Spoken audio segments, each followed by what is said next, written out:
30 नवंबर 2022 internet की दुनिया में ओपन एआई नाम की कंपनी ने अपने ताकतवर एआई को लॉन्च किया। ये एक ऐसा टूल था जो आपको किसी भी चीज के बारे में शब्दों में बता सकता था।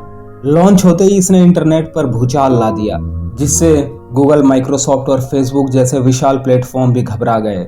मैं बात कर रहा हूँ चैट जीपीटी की। एक चैटबॉट आर्टिकल राइटर होने के साथ साथ कोड राइटर भी है। आप इससे जो कुछ भी पूछते हैं, ये अपनी नॉलेज से सुलझा हुआ आंसर देता है। इसके अलावा मिड जर्नी जैसे टूल भी हैं जो अपने आर्टिफिशियल इंटेलिजेंस से हर तरह की इमेज बना सकते हैं। आप कल्पना भी नहीं कर सकते, पर ये टूल्स एक्सपर्ट के बराबर काम कर सकते हैं, जिससे कई लोगों की जॉब भी जा सकती है। और बहुत से फ्रीलांसर और क्रिएटिव डिजाइनर लोग इसको लेकर काफी चिंतित हैं। पर आखिर ये टूल कैसे काम करता है और इंसानों की तरह सोचकर लिखने और ड्राइंग करने में माहिर है? आज की इस वीडियो में मैं आपको आर्टिफिशियल इंटेलिजेंस की दुनिया में ले जाने वाला हूँ। तो चलिए शुरू करते हैं। अभी हम जिस समय में जी रहे हैं उसे एआई रिवॉल्यूशन एज भी कहा जा सकता है। पिछले कुछ महीने से आर्टिफिशियल इंटेलिजेंस आम लोगों के बीच चर्चा का एक बहुत कॉमन प्लेटफॉर्म हो चुका है। मिड जर्नी और चैट जीपीटी जैसे टूल्स की वजह से ही आर्टिफिशियल इंटेलिजेंस इतनी तेजी से फेमस हो रहा है। लेकिन विश्व के काफी सारे लोगों का ये मानना है कि हमें इस चीज को अभी रोक देना चाहिए, क्योंकि आर्टिफिशियल इंटेलिजेंस भविष्य में हमारे लिए काफी ज्यादा खतरनाक हो सकता है। आज हम न सिर्फ आर्टिफिशियल इंटेलिजेंस के बारे में चर्चा करेंगे, बल्कि ये भी बताएंगे कि कैसे आर्टिफिशियल इंटेलिजेंस हम इंसानों पर भविष्य में राज कर सकता है। आज का वीडियो बहुत इंटरेस्टिंग होने वाला है, इसलिए इसे अंत तक जरूर देखिएगा। आइए सबसे पहले जानते हैं कि आर्टिफिशियल इंटेलिजेंस है क्या, यानी कि एआई। जैसे कि इसके नाम से ही पता चलता है कि ये एक आर्टिफिशियल क्रिएटेड इंटेलिजेंस होती है। ये मात्र एक सॉफ्टवेयर होता है जिसे आप किसी भी हार्डवेयर में लगाकर उसे इंटेलिजेंट बना सकते हैं। आप आर्टिफिशियल इंटेलिजेंस के जो भी रोबोट देखते हैं, वो रोबोट असल में बहुत ही मामूली होते हैं। इनके अंदर लगा हुआ आर्टिफिशियल इंटेलिजेंस ही मेन पार्ट होता है, जो रोबोट को इतना ज्यादा इंटरेस्टिंग बनाता है। एआई को भी अलग अलग तरीके से काम सौंपा जा सकता है, और इसी के चलते हमने इसे 3 कैटेगरी में डिवाइड किया है। तो आइए इन तीनों कैटेगरी के बारे में जल्दी से हम जान लेते हैं। सबसे पहले जिस एआई के बारे में हम बात करेंगे वो है एएनआई, यानी कि आर्टिफिशियल नैरो इंटेलिजेंस। इसके नाम से ही बहुत क्लियर पता चलता है कि ये एक ऐसा आर्टिफिशियल इंटेलिजेंस है जिसे स्पेसिफिक काम करने के लिए डिजाइन किया गया है। आपने ऐसे काफी सारे मोबाइल गेम्स खेले होंगे जिसमें कंप्यूटर आपके साथ खेलता है। वह असल में नैरो आर्टिफिशियल इंटेलिजेंस ही होता है।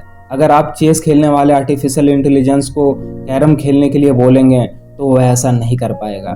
इस तरह के आर्टिफिशियल इंटेलिजेंस से हम इंसानों को कोई खतरा नहीं है, क्योंकि ये एक बहुत ही छोटे सेक्टर में माहिर होते हैं। ये बहुत ज्यादा इंटेलिजेंट तो हो सकते हैं, लेकिन कभी भी अपने फील्ड से बाहर निकलकर फंक्शन नहीं कर सकता है। इसके बाद आता है एजीआई, यानी कि आर्टिफिशियल जनरल इंटेलिजेंस। ऐसा एआई सिस्टम जो इंसानों के द्वारा किए जाने वाले ऑलमोस्ट हर काम को बिना किसी ह्यूमन इंटरवेंशन के कर सकता है।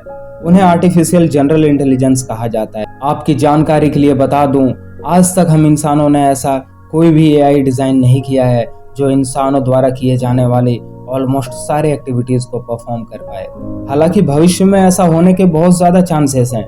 जिस तरह से चैट जीपीटी ने इंसानों के राइटिंग स्किल्स में महारत हासिल कर लिया है, वैसे ही भविष्य में आने वाले आर्टिफिशियल इंटेलिजेंस सिस्टम इंसानों से काफी सारे स्किल्स में मास्टर बन जाएंगे। इससे काफी सारे इंसानों की नौकरी तो जाएगी, साथ में उनके ऊपर रूल करने के भी चांसेस बहुत ज्यादा बढ़ जाएंगे। ऐसा कई बार देखा जा चुका है कि एआई सिस्टम अपनी ही भाषा बनाकर आपस में बात करने लगते हैं। ये आर्टिफिशियल इंटेलिजेंस अभी तो हमारे पास मौजूद नहीं है, लेकिन भविष्य में इसे इंट्रोड्यूस होने के बाद हम इंसानों को काफी सारी दिक्कतों का सामना करना पड़ेगा। आपको ये जानकर हैरानी होगी कि चैट जीपीटी के खिलाफ कई सारे राइटर्स ने ऑलरेडी प्रोटेस्ट करना स्टार्ट कर दिया है। उनके मुताबिक इस आर्टिफिशियल इंटेलिजेंस को बैन कर देना चाहिए, क्योंकि इससे काफी सारे राइटर्स की नौकरी जा रही है। शायद आपको इसका असर इतना ज्यादा ना पता चल रहा हो, क्योंकि ये टूल अब हिंदी भाषा में सही से काम नहीं कर पाता है, लेकिन इसका असर इंग्लिश स्पीकिंग कंट्रीज में बहुत क्लियरली देखा जा सकता है। इसके बाद आती है आर्टिफिशियल इंटेलिजेंस की तीसरी और सबसे खतरनाक कैटेगरी, जिसे आर्टिफिशियल सुपर इंटेलिजेंस कहा जाता है। कई लोग इसे सिमुलेटरी कहकर भी बुलाते हैं, और शायद यही इसका सबसे कॉमन नाम भी है। ये उस लेवल का आर्टिफिशियल इंटेलिजेंस है जिसका हम इंसान कभी अंदाजा भी नहीं लगा सकते। एआई इंजीनियर्स के मुताबिक ये आर्टिफिशियल इंटेलिजेंस ऐसी भी दिक्कतों को सॉल्व कर सकता है जिसके बारे में हम कभी कल्पना भी नहीं कर सकते हैं। अगर इसे पूरे तरीके से अकेला छोड़ दिया जाए तो ये ना सिर्फ बहुत ही स्मार्टली फंक्शन करेगा बल्कि अपनी संख्या और पावर दोनों को ही बढ़ाते चले जाएंगे। ये एक ग्रह से दूसरे ग्रह तक अपने आप को ट्रांसफर तक कर लेंगे। ये सुनने में ही बहुत ज्यादा डरावना लगता है पर ऐसा पॉसिबल है। अब शायद आपके दिमाग में ये सवाल आ सकता है कि कैसे कोई आर्टिफिशियल इंटेलिजेंस अपने आप को मल्टीपल यूनिट में बना सकता है। अगर आप थोड़ा सा दिमाग लगाएं तो ये काफी ज्यादा आसान है। इस तरह के आर्टिफिशियल इंटेलिजेंस सिस्टम के पास न सिर्फ बहुत ज्यादा इंटेलिजेंस होगी बल्कि बहुत ज्यादा पावर भी होगा। इसी पावर और इंटेलिजेंस का इस्तेमाल करते हुए ये ऐसे रोबोट्स को क्रिएट करने लगेगा जो फिजिकल कामों को कर पाए। इसके बाद प्रिंटर्स का इस्तेमाल करके ये बहुत आसानी से रॉकेट और उनके पार्ट्स को मैन्युफैक्चर कर पाएंगे और अंत में इसी रॉकेट का इस्तेमाल करते हुए ये दूसरे ग्रहों पर जाने के लिए भी काबिल बन जाएंगे। तेज इंटेलिजेंस होने की वजह से ये पहले से ही उस ग्रह के वातावरण को ध्यान में रखते हुए रोबोट्स के मटेरियल, उनके कंपोजिशन और बाकी सभी चीजों को डिजाइन करेगा।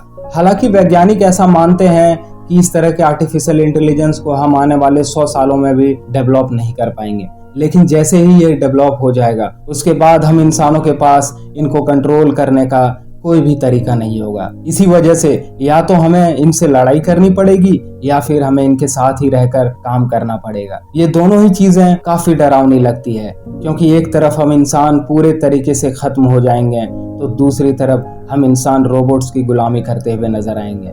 अभी तक ये चीजें सिर्फ किताबों और साइंस फिक्शन मूवीज में ही मौजूद रही है, लेकिन अब ये रियलिटी बन रही है। ये जानकर आपके होश उड़ जाएंगे कि इसी साल टेस्ला कंपनी एक ऐसे रोबोट को लॉन्च करने वाली है जो इंसानी लेबर द्वारा किए जाने वाले काफी सारे काम बिना किसी ह्यूमन गाइडेंस के कर पाएंगे। इससे पहले इन्हें टेस्ला की ही फैक्ट्री में इस्तेमाल किया जाएगा जिससे इनकी टेस्टिंग भी हो जाएगी। बाद में इन्हें डिस्ट्रीब्यूट करने का प्रोसेस शुरू होगा जिससे ये दुनिया भर में फैल जाएंगे। जापान में ऐसे काफी सारे रोबोट्स मौजूद हैं जहां पर आपको इंसान ही नहीं बल्कि रोबोट मिलते हैं। इन्हें भी आर्टिफिशियल इंटेलिजेंस सिस्टम से ही बनाया जाता है जिससे एक प्रोसेस को बिना किसी गलती के रिपीट कर पाते हैं और कस्टमर की बात को समझकर उसको प्रोसेस कर पाते हैं। आर्टिफिशियल इंटेलिजेंस के काफी सारे अलग अलग एडवांस अवतार होते हैं जिसमें से एक है मशीन लर्निंग। इसमें से आर्टिफिशियल इंटेलिजेंस पैटर्न को रिकॉग्नाइज करके प्रिडिक्शन और डिसीजन लेता है जिसकी वजह से पूरे तरीके से सेल्फ डिपेंडेंट बन जाता है। YouTube के एल्गोरिदम में भी मशीन लर्निंग का इस्तेमाल किया गया है, लेकिन ये मशीन लर्निंग बहुत बेसिक लेवल की है। आपने नोटिस किया होगा आप जिसमें YouTube के वीडियोस ज्यादा देखते हैं आपको होम पेज पर वही वीडियोस दिखाई देने लगते हैं। ऐसा कोई और नहीं बल्कि आर्टिफिशियल इंटेलिजेंस ही करता है। वो आपकी इंटरनेट एक्टिविटीज को नोटिस करता है और उसके हिसाब से आपको वीडियो रिकमेंड करने का डिसीजन लेता है। अगर किसी भी तरीके से आर्टिफिशियल इंटेलिजेंस को बहुत हाई लेवल की मशीन लर्निंग सिखा दी जाए तो वो बहुत आसानी से इंसानों को कंट्रोल कर सकता है। इसकी शुरुआत तो सोशल मीडिया से हो चुकी है। सोशल मीडिया कंपनी अपने आर्टिफिशियल इंटेलिजेंस सिस्टम को इस तरीके से डिजाइन करती है कि आप उनके ऐप को छोड़कर ना जाएं। यही कारण है कि आप सोशल मीडिया पर हर दिन कई घंटे बिता देते हैं।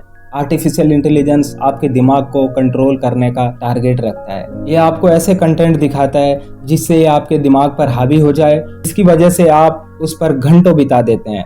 फिलहाल तो इन चीजों को इंसान और इंजीनियर्स द्वारा कंट्रोल किया जा रहा है, लेकिन वो समय दूर नहीं जब इन सभी चीजों का कंट्रोल पूरे तरीके से एआई के पास होगा।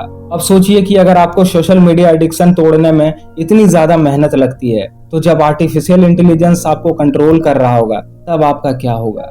सुनने में ही बहुत अजीब लगता है। आइए अब इस मशीन लर्निंग के और एक एडवांस वर्जन को जान लेते हैं कि कैसे इसकी मदद से एआई और भी ज्यादा बेहतर काम कर सकता है। मशीन लर्निंग एक एडवांस वर्जन को कहा जाता है। न्यूरल नेटवर्क, जैसा कि इसके नाम से ही पता चलता है कि इस तरह के आर्टिफिशियल इंटेलिजेंस में न्यूरल एक्टिविटीज को कॉपी करने का टारगेट रखा जाता है। इसका आसान भाषा में मतलब ये हुआ कि ये आर्टिफिशियल इंटेलिजेंस इंसानी दिमाग का नकल करता है, उसकी मिमिक करने की कोशिश करता है। वैज्ञानिक ऐसा बताते हैं कि अगर हम अपने दिमाग में मौजूद न्यूरॉन्स की फंक्शनिंग को 100% तरीके से रिक्रिएट कर पाए तो हम भी इंसानी दिमाग का आर्टिफिशियल वर्जन बना लेंगे। हालांकि इस तरह के कामों पर काफी सारे एथिकल सवाल उठ जाते हैं, इसलिए इसको करना इतना ज्यादा आसान नहीं है। साथ में ही इंसानी दिमाग को रिप्रेजेंट करने का मतलब है कि कॉन्शियसनेस को रिफ्लेक्स करना। अभी हम इंसान खुद ही कॉन्शियसनेस को पूरी तरीके से समझ नहीं पाए हैं, इसीलिए इसको कॉपी करके आर्टिफिशियल इंटेलिजेंस में डालना फिलहाल तो हमारे बस की बात नहीं है। हालांकि ये अभी जिस स्टेज पर है वो पहली और सेकंड स्टेज के बीच में आती है। अभी तक एआई केवल डेटा के आधार पर ही पैटर्न बना करके काम करता है। इसके अंदर ये समझ नहीं है कि असल चीज क्या है। जैसे कि चेस गेम खेलने वाली एआई को चेस के सभी मूव्स का पता होगा, पर अगर उससे पूछा जाए कि कैरम बोर्ड क्या है या ब्रह्मांड क्या है, ये सब चीज क्या है, तो वो कुछ नहीं बता पाएगा। वो केवल एक स्पेसिफिक टास्क के लिए डिजाइन किया गया है। यानी कि अभी हम जिस एआई का यूज कर रहे हैं वो बहुत ही बेसिक लेवल का है। उसके अंदर किसी भी प्रकार की कोई कॉन्शियसनेस नहीं है, केवल ये पैटर्न को रिकॉग्नाइज करके ही आगे बढ़ रहा है। और ये भी देखना है कि ये भविष्य में कैसे कैसे आगे बढ़ता है। तो जिस तरीके से आर्टिफिशियल इंटेलिजेंस आगे बढ़ रहा है, तो उस हिसाब से हम इंसान भी एआई के बहुत नजदीक आ रहे हैं। अगर मशीन में लगे न्यूरल नेटवर्क और एआई एक साथ काम करने लगते हैं तो हम इंसानों के सिर पर खतरा मंडराने लगेगा। जिस तरीके से आज हम इंसान अपने इंटेलिजेंस का इस्तेमाल करके बाकी जानवरों को कंट्रोल में रखते हैं, वैसे ही भविष्य में इंसानों की जगह आर्टिफिशियल इंटेलिजेंस होगा और जानवरों की जगह हम इंसान होंगे। आर्टिफिशियल इंटेलिजेंस को हाई लेवल तक डेवलप करना एक ऐसी गलती हो सकती है जिसे सुधारने का और कोई मौका नहीं मिलेगा। धीरे धीरे इसका लेवल ऊपर ही बढ़ता जाएगा और अगर इस चीज को रोका नहीं गया तो हम इंसानों के लिए ये बड़ा खतरा बन सकता है। वैसे आपको क्या लगता है कि हम इंसान कभी आर्टिफिशियल इंटेलिजेंस या रोबोट के द्वारा कंट्रोल किए जाएंगे या नहीं? नीचे कमेंट करके हमें जरूर बताइएगा। अगर ये वीडियो आपको पसंद आई तो इसे लाइक करें, शेयर करें और भी ऐसे इंटरेस्टिंग वीडियोस देखने के लिए मेरे चैनल को सब्सक्राइब कर लें। धन्यवाद। मिलते हैं अगली वीडियो में।